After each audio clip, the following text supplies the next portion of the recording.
નમસ્કાર મિત્રો, આજે આપણે જાણીશું સિકલ સેલ એનિમિયા વિશે. પાર્ટ 1માં આપણે જાણીશું સિકલ સેલ એનિમિયાના શું લક્ષણો છે, એનું કારણ શું છે, અને પાર્ટ 2માં આપણે જાણીશું કે એનું નિદાન કઈ રીતે થાય છે, એની સારવાર કઈ રીતે થાય છે. હું ડૉક્ટર કાર્તિક પુરોહિત, ક્લિનિકલ હિમેટોલોજિસ્ટ. તો મિત્રો, સિકલ સેલ એનિમિયા એ ભારતમાં અને ગુજરાતમાં પણ એક પબ્લિક હેલ્થ પ્રોબ્લેમ છે.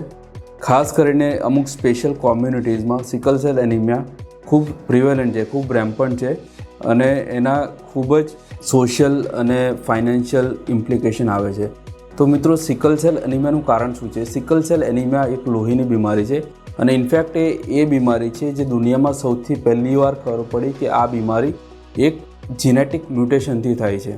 એક એવું મ્યુટેશન જે હિમોગ્લોબિન ચેનને પૂરું ઓલ્ટર કરી દે છે, અને એ હિમોગ્લોબિન ચેન ઓલ્ટર થઈ જવાને લીધે પૂરું તમારું જે રક્તકણો છે એની આખી ફિઝિક્સ ઓલ્ટર થવાને લીધે તમને એના સિમ્ટમ્સ આવે છે.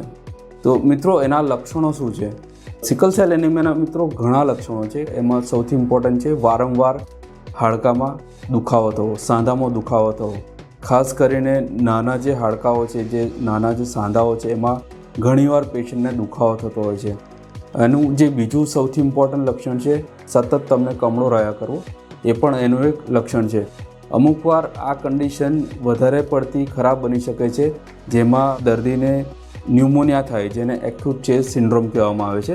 અને ઘણીવાર આના માટે દર્દીને એડમિટ પણ થવું પડે છે, ઘણીવાર આઈસીયુમાં પણ એડમિટ થવું પડે. અને પાર્ટ 2માં આપણે જોઈશું સિકલ સેલ એનિમિયાનું નિદાન કઈ રીતે થઈ શકે અને એની સારવાર કઈ રીતે થઈ શકે. આભાર.